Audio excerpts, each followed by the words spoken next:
make sure. So thank you, and let me make sure that I can move forward here. I'm trying to click. There we go. So what we're going to do today, we're going to give you a little bit of background on and some thoughts on ransomware. I don't think ransomware as a term is going to be new to the people that are on this, that are joining us today. If it is, great. We'll talk a little bit about what it is, but I want to give some background on and kind of where we see the ransomware landscape from a Varonis perspective. We're going to talk about some examples of insider threats and why ransomware is a type of insider threat if you look at it from a certain perspective. And then how do you mitigate that? How do you identify and prevent the kinds of attacks that are most damaging to your data? So on the 5th of February in 2016, the Hollywood Presbyterian Medical Center made a pretty alarming discovery. They've been infected with malware. Their files were encrypted with an AES encryption in such a way that the hospital simply couldn't read them. So all their files were encrypted. They actually couldn't get access to them. And think about what that means for a hospital to be infected with malware. It makes a malware that makes it impossible for them to read files. So they had to divert emergency patients because they didn't have the ability to process them. They couldn't bring up files. They couldn't create new cases. It impacted their ability to run a normal day-to-day patient care programs. And think about all the impact it would have had on the back office. A lot of that we didn't actually hear about. So everything that happens behind the scenes of this hospital in order to keep it ticking along was compromised because their data was locked down. Seeing a hospital infected with ransomware makes you understand just how vicious this kind of malware can be. So here's an organization that's designed to help people stay healthy and in some cases stay alive, and their ability to do that was severely impacted when they got hit. They had to revert to pen and paper in place of automated systems. Think about what it means. In the case of Hollywood Presbyterian, the ransomware demanded payment of 40 Bitcoins, you see there. At the time, that was about, or in today's money, it's about $17,000. So if you think about this particular hospital and what $17,000 means to them, it kind of makes you wonder, right? What is a hospital's data actually worth? $17,000 for an entire hospital actually doesn't seem like that much. And then you ask the question, what are their services actually worth? Because it's not just a question of the data itself. Once this incident, once the data was locked down and taking place, there were all sorts of services that they couldn't provide. In many cases, commercial services that they couldn't provide. They couldn't process cases. They couldn't process their patients. They couldn't actually run themselves as a hospital. And when you actually start thinking about what that 17 grand is in context, the alarming thing is that it was actually a bargain. Paying $17,000 to get their data back, I think you guys would agree, is actually really low when you think about what the impact of this attack did to their business. In this case, it just made sense to pay it and get on with it, and that's what they actually did. They paid the ransomware, and after 10 days, and after paying that ransom, they restored their data, and then they moved on.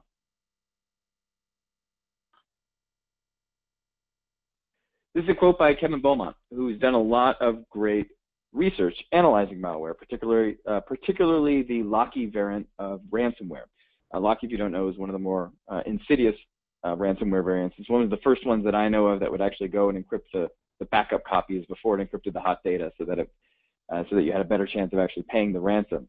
But 4,000 new infections per hour, approximately 100,000 new infections per day. That's absolutely stunning. Think about that. If you do the math, you need only a very small percentage of victims, a very, very small percentage of your victims actually need to pay to be able to make a lot of money as a ransomware criminal, which is one of the reasons that we're seeing such a proliferance, such an explosion of these kinds of attacks. It's no wonder ransomware is becoming so popular among cyber criminals. It's easy to deliver, and the price the victim is willing to pay to recover usually outstrips what the criminal could get by selling the files, right? So it's, you have a much better chance of getting money out of your victim by just saying, you know what, pay me, rather than trying to take that data and turn it into something that might be useful, selling it to other criminals, for instance, as we might think of other PII being stolen.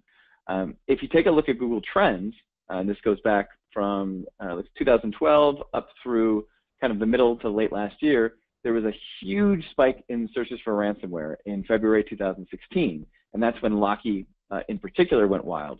And there really hasn't been a significant drop-off since. Locky was one of the first pieces of ransomware that really targeted shared data, and it targeted shared data in a way that made it really likely that a victim was going to pay. So why is ransomware so dangerous when it becomes an insider?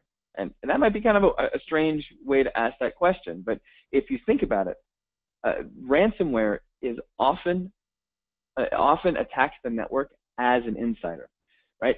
Once it's successfully delivered, once somebody clicks on a link, once somebody launches an executable, it behaves like an insider threat. You click on an attachment, or you visit some kind of malicious website in a vulnerable web browser, and the ransomware executes under your user account with your access rights, effectively making it a particularly noisy class of insider threat. We say noisy because ransomware is really the only insider threat that wants you to know it's there. If you don't know it's there, it's kind of tough to pay the ransom, right? And ransomware is dangerous because insiders have access to lots and lots and lots of data. Think about how much data you have access to in your organization. 62% of end users say they have access to company data that they probably shouldn't see. This comes from a Ponemon Institute study that we did with them once in 2015, and we did it again in 2016.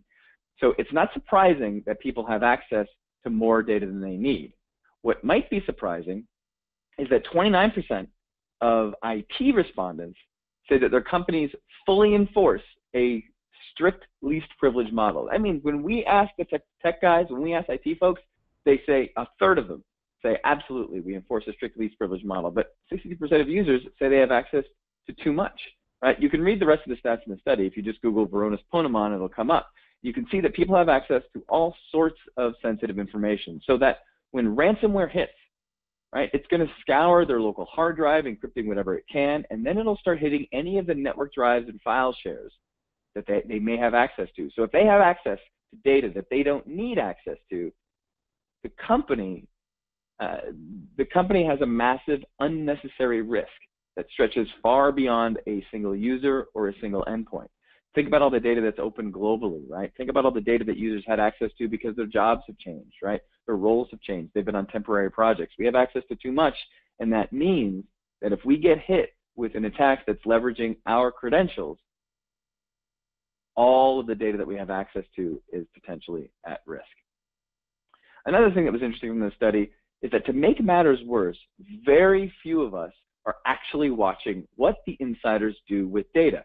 35% of organizations have no searchable record of file system activity, and 38% don't monitor any file or email activity whatsoever.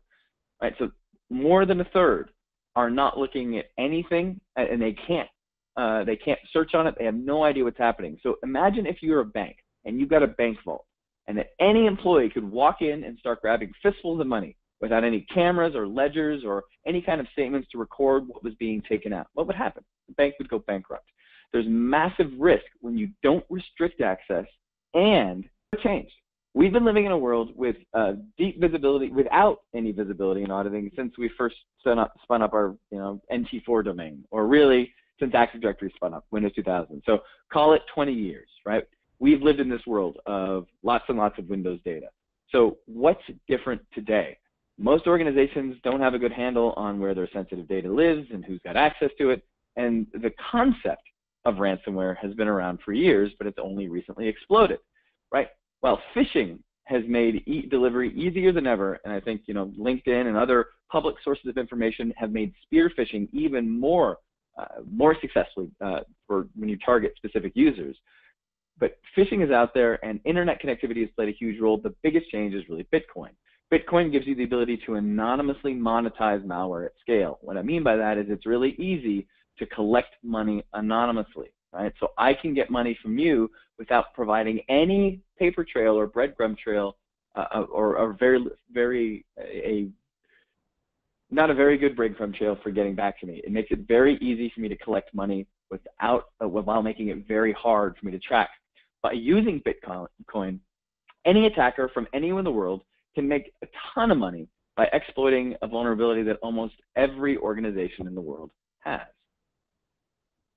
So we created a character to kind of personify this epidemic. She's one of 4 of our insider personas that we're going to talk about today. This is Malware Molly. Molly is someone who works at your company.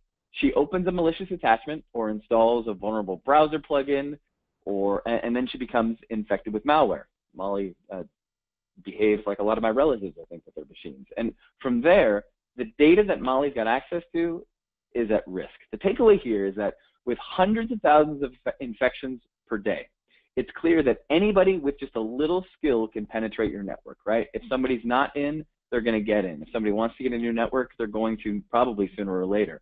Anybody already inside can steal or destroy lots and lots of data, and you probably won't know about it unless that's what they want you to do, right?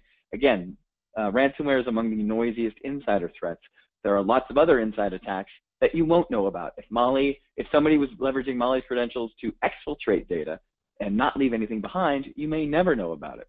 So you think about it, ransomware is the only threat that wants you to know that it's there. It's actually doing us a favor.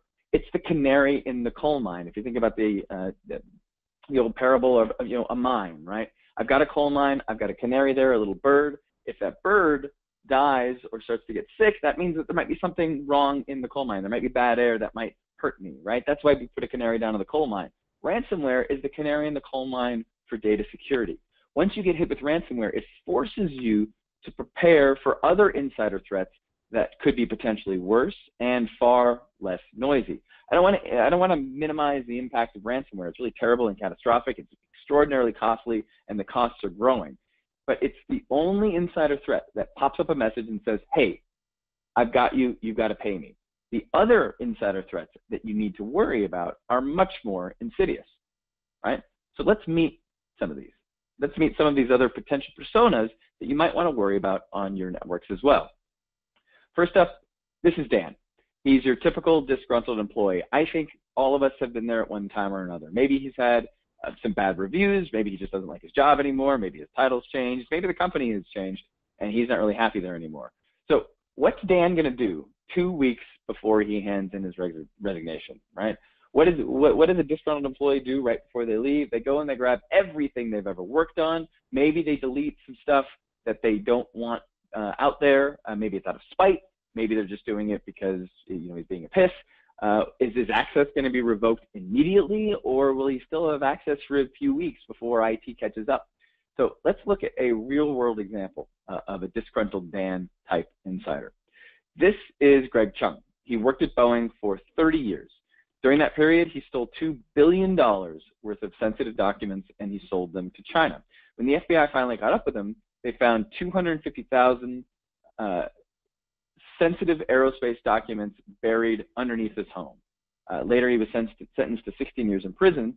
So it didn't really work out for him in the end, but he was able to steal and exfiltrate data undetected for 30 years, right? When you're inside the network and you have access to information, it can be extraordinarily easy to steal or exfiltrate that data, often because we're not looking at what people have access to, and we're not looking at what they actually are accessing. Anybody recognize this guy? Right? Snowden is probably one of the most famous of our insider threats. He perpetuated one of the biggest data breaches ever, and it's one of the first names that come up when we talk about insider threats, right? Snowden wasn't an employee of the NSA. He was a contractor for Booz Allen Hamilton, and he used his credentials and did a little bit of social engineering to leak a huge amount of government data.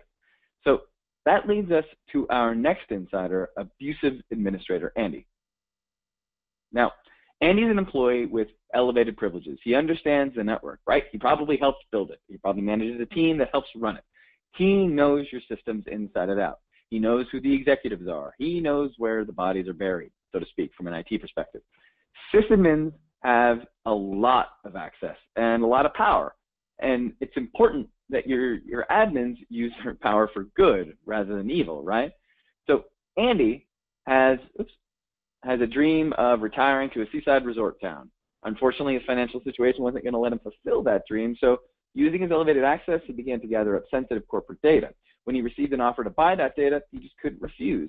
Obviously, he was caught, so he didn't get that beach house that he always wanted. But this is a good example of an abusive admin motivated by greed. This isn't a one-off scenario. This will happen. If you're not looking at how your administrators behave, you may be at risk for one of them abusing the privileged or elevated access that they have on the network. And again, they know the network really well, so if you're not monitoring how they behave, it can be very difficult to catch when they're doing something wrong.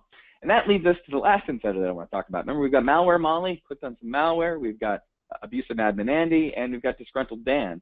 Hijacked Hillary is another one. And this is probably the scariest. Her identity, her credentials are hijacked by another human being, not by a piece of malware, typically somebody outside the network. She's similar to Malware Molly in that one of the most common ways to hijack is via malware or via spear phishing to malware. This threat is often a state actor or someone involved in corporate espionage and tends to be much more targeted and stealthier than ransomware. That also means that the potential damage is much higher as well. You may have heard about this next example. This was the screen that Sony Pictures employees got when they arrived at work on November 24th, 2014. This was malware running inside the Sony network. Later on, the Guardians of Peace, quote unquote, claimed that they had infiltrated the network for an entire year earlier. Imagine that. For the entire previous year, an external threat actor had been able to move laterally within the network just as though they were the insider, just as though they were an insider. An actual insider somewhere had been a proxy for the attackers, and we now believe that the attackers came from the Democratic Republic of North Korea. By having access to internal information, they caused some serious damage. So what data is most vulnerable to insider threats? Let's think about this now. We know the kinds of insiders that we're worried about. We understand some of the vectors that these kind of attacks might take, but what's the data? Like, what do we really have to worry about? And if you're on a webinar with Varonis and you're familiar with at all with us, you may have an idea of where we're going with this. Does anybody not have a problem with growing data? I ask this whenever I do live, presentations in live audiences, and I can't see you, but I want you all to pretend that I'm in front of you. I'm going to ask, how many of you have more data this year than you had last year? And if I do this, you're all going to smile and nod, and most of you, if not all, are going to raise your hands. And I'm going to ask, how many of you are going to have more data next year than you had this year? Gartner said a couple of years ago, data is set to grow 800% over the next 5 years. 80% of that is going to be unstructured data. Another stat that I heard recently was that most organizations will create over the next 18 months more data than that company has created in the history of the company up until that time. It's absurd how much data that we have, right? We've worked so hard to get literally every piece of information from the analog space to the digital space that data is growing completely out of control for most of us. So think about one of the biggest unstructured data breaches recently, and that was OPM, which, if you're not familiar with, is the Office of Personnel Management. This is, if you remember, one of the biggest breaches in U.S. government history. They lost 21.5 million security clearance background files and 5.6 million fingerprints from their PIPS mainframe. It had information about government employees and their families, things like medical records, addresses, travel history, psychiatric evaluations, and more. It was all stolen by Chinese hackers. The way the hackers were able to get to that mainframe system, which is considered OPM's crown jewels, was by infiltrating plain old SMB file shares and creating a shopping list of documents that described how the PIP system was architected and effectively how to gain access. The file share breach was disclosed in 2014, but the investigations found traces of hacker activity dating back to July of 2012, which is 18 to 24 months they were on the network. Think about that. In this case, attackers were on the network for 18 to 24 months before the breach even happened. That's terrifying too. So these are some of the biggest breaches that we've ever heard of, some of the biggest companies in the world, some of the most secure organizations that we would think of. What can we do? Is it possible to prevent all of these breaches? Well, we hope so. We have to get better at actually detecting insider threats. So this comes from the 2016 Verizon Data Breach Investigation Report. And what it shows here is how long it takes, on average, to detect a data breach. Both seconds and minutes are basically zero. It's such a rare occurrence for businesses to be able to catch and detect threats in real time. A total of about 10% of breaches are detected within hours or days, and then we can see it goes up from there. 70% of breaches take months at best to determine. Think about that, 70%, 7 out of 10 breaches, months or years to determine when they were there. So what's interesting is that there is a cluster of organizations that are down there in the hours and days, right? So what are they doing differently? Right? What are these organizations doing differently? How are they getting better at detecting insider threats? Is it luck? Well, at Varonis, we've come up with a methodology that we've seen help thousands of organizations tackle this problem. It's technology agnostic, right? So I'm not going to talk about features or product, but it's a good approach at a high level to detect suspicious behavior faster, get a handle on where your sensitive information lives, and protect it from the inside out from insider threats. The first phase is all about detection. You can make lots of progress here quickly just by turning on the lights and instrumenting your environment better.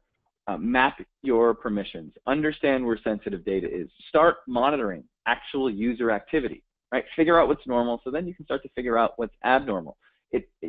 Trying to clean up an environment without actually turning on the lights and getting information about it is a little bit like trying to clean your garage in the dark. It's almost impossible, and you're probably going to cause more problems than you solve, right? But once you know how your access controls are laid out, once you know where sensitive data is, once you're able to triage and see where sensitive information is overexposed and open to lots of people, and maybe most critically, once you know how users are actually accessing data, you can then move to start preventing disaster, actually putting good preventive controls in place to make sure that people don't have access to what they need. Once you know where your crown jewels or your really sensitive information is overexposed, now you know where you can go and start to lock that down.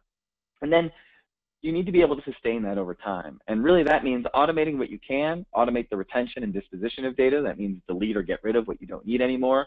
Automate quarantining. If someone puts sensitive information into a personal folder, into an open share, quarantine that, move it somewhere else, right? Move it somewhere more secure. We see examples all the time of, especially in finance and accounting departments, when they're doing quarterly reports, they will pivot customer information out of databases and into spreadsheets to do the analysis, and then all that sensitive information, where does it live? It ends up living in that spreadsheet. And so now you don't not only have to worry about your structured data and your transactional information, now all this sensitive PII and PCI related data, SOX related data ends up in your unstructured file shares. We see it all the time. So you need to quarantine that stuff, but you also need to identify data owners and get them involved, because what we're finding is if you leave the decision making about who should and shouldn't have access to people in IT or people in security, they never have enough context to make the right decision. So really putting in a sustainable model means figuring out who the data belongs to and then giving them the ability to actually make decisions and make changes to the environment. So to sum up, ransomware is a problem. I'm not sure that it's going away. It's not going to go away until we actually start to address the root causes of what makes ransomware such a problem. Its existence, persistence, and the success, quote-unquote success, illustrate how soft the insides of our network are. Other insider threats are even more dangerous, right? Ransomware is really the canary in the coal mine. It's showing us how exposed much of our data and many of our networks are, but it's not necessarily the most costly insider threat. Files and emails are frequent targets. If you're not protecting your files and emails, you may find that that's the data that is going to cost you the most in a breach. And the approach, the high-level approach that we recommend is detect and then prevent and then sustain. I've seen examples. I've been in IT for about 20 years now, and I've seen project after project that would try to do these kinds of things backwards. If we find our data owners, then we'll be able to lock things down. If we lock things down, then it might make sense to monitor. And I've personally seen those kinds of approaches tend to fail because you're trying to clean things up in the dark. You're trying to solve the last problem first. Once you turn on the lights, once you monitor everything, once you get a map of the environment and you triage and you know where you're at risk, it becomes much more straightforward to put good preventive controls in place and then implement the sustainable model that's going to help you keep this humming over time. If you'd like to see what this might look like, cStor and Varonis offer a free data risk assessment where we'll come in and spin up our data security platform, which is designed, coincidentally, to detect threats, help you put preventive controls in place, and then sustain that over time. If you'd like to see what this might look like, we encourage you to explore what a risk assessment with cStor and Varonis. And Greg, would you like to talk a little bit more about that?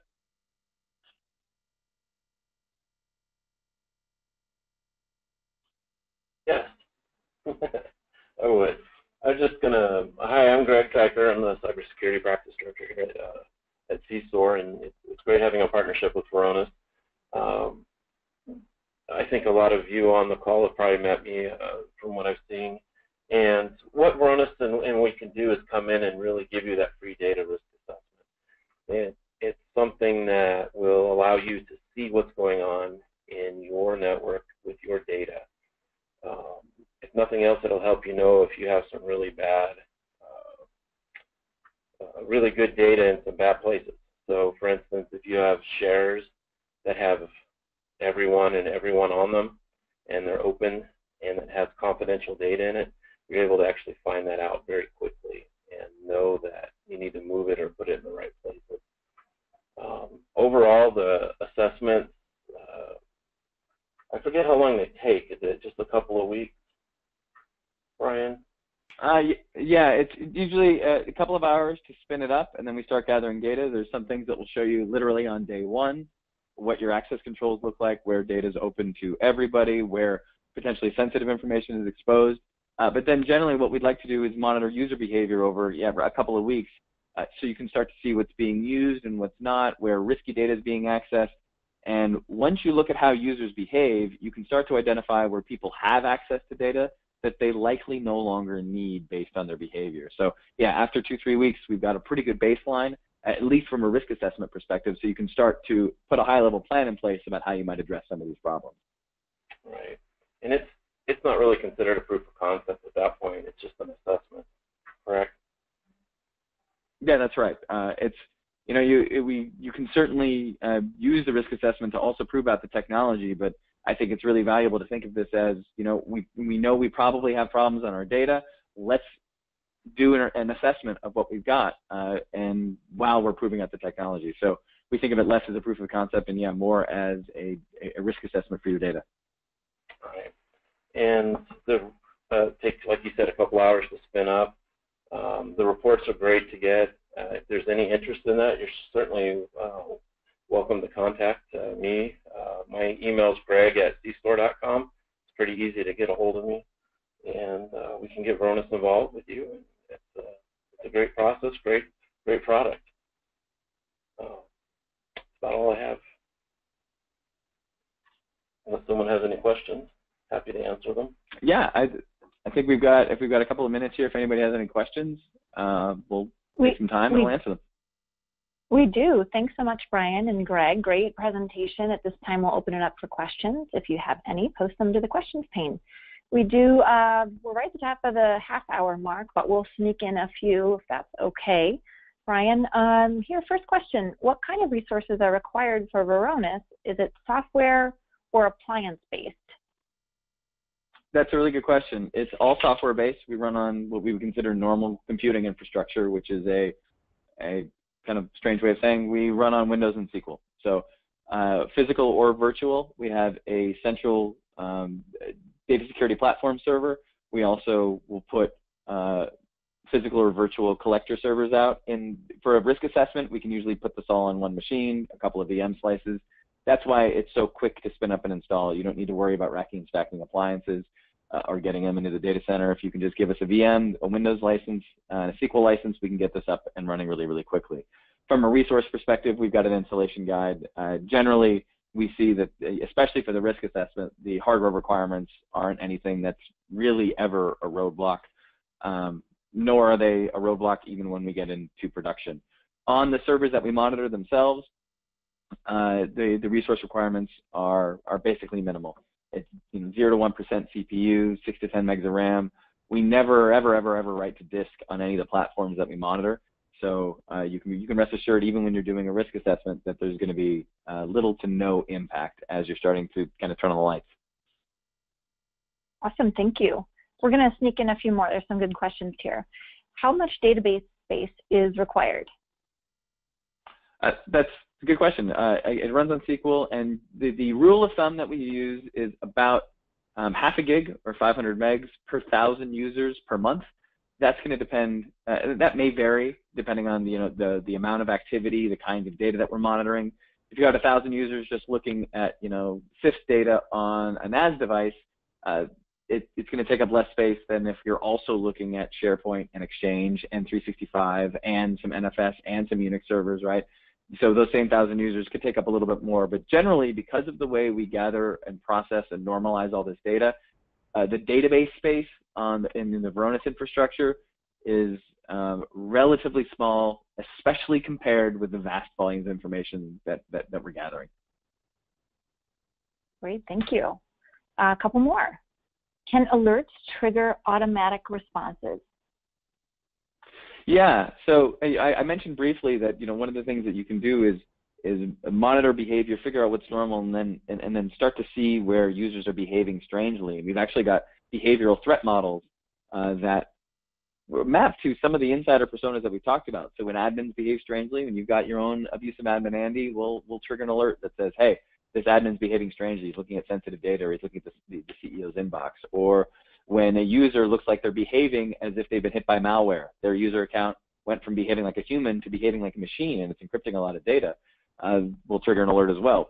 Those alerts can also trigger responses. So one of the things that we see a lot is when our customers put the platform into place and they set up a threat model, they activate a threat model, for instance, to look for ransomware, not only will they get an email, and not only will that alert be sent off to their SIN or their dashboard or their SOC or what have you, they'll also trigger a script that will disable that user account and also kill the SMB session, so that when you see something destructive happening, you can stop it in its tracks while you investigate. And that makes sure that you dramatically reduce the potential surface area or the actual surface area of an attack.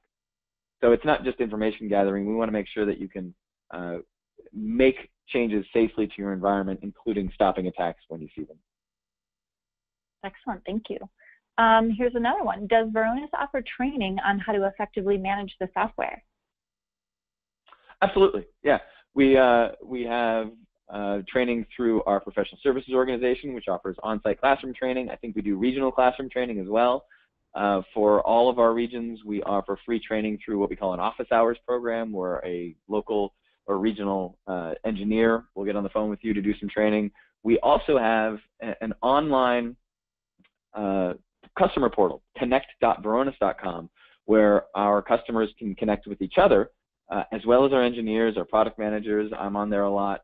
And there's also some training, some kind of automated training that's built into that. So we have a lot, and I'm probably forgetting something too. I'm sure there's somebody on this webinar that's got another Varonis training who's kind of waving at the screen saying, yeah, what about this? But there's a lot of ways where Varonis is very heavily invested in making sure that our customers are both using and getting value out of the platform. So we really want to do everything that we can to make sure that folks know how to use it and how to get the most out of it. Excellent. So plenty of resources, a great thing. We're running a little bit long, but I'm going to sneak in a couple more questions, Brian, if that's okay. Does Varonis use Windows file? Does Varonis use Windows file auditing? That is a really good question, because it would speak to the sustainability of our platform. The answer is no. We generally don't use native file level auditing on Windows. We also don't use native auditing on Exchange, which, if you know, is called journaling or diagnostics. We also don't use native auditing on SharePoint or on Unix, because all of those are really terrible ways to monitor files. They're very resource intensive, and the data that comes out of them is very difficult to use. It's very difficult to correlate with any other kind of metadata. So we, when I talk about gathering and processing our own data, a big part of that is the metadata that we gather, including the logging. So we don't leverage native auditing. We use agents on file servers, SharePoint, Exchange, and Unix. We use APIs where necessary for things like NAS devices or in the cloud-based platform. So we use whatever makes the most sense to get us the information that we need non-intrusively without breaking the box in the process. Great. Thank you for clarifying that. And then a couple other questions which you kind of just referenced in the other answer, but does this support Unix? And then there's another question on whether it supports Office 365. Can you speak to that as well? Yep, we do support Unix. Unix, as you guys can imagine, is a little bit tricky. When I say we support Unix and Linux, somebody's going to raise their hand and say, yeah, what about this kernel version? What about this? So We generally support far and away the most common enterprise kernel versions, but we have a script that you can run. But we do support Linux, many flavors of Unix, including AIX and Solaris, and we do support Office 365, including SharePoint Online, OneDrive for Business, and Exchange Online. Excellent, thank you. That actually concludes our session for today and the Q&A portion. Brian, thank you so much for the great insight and information and all of your helpful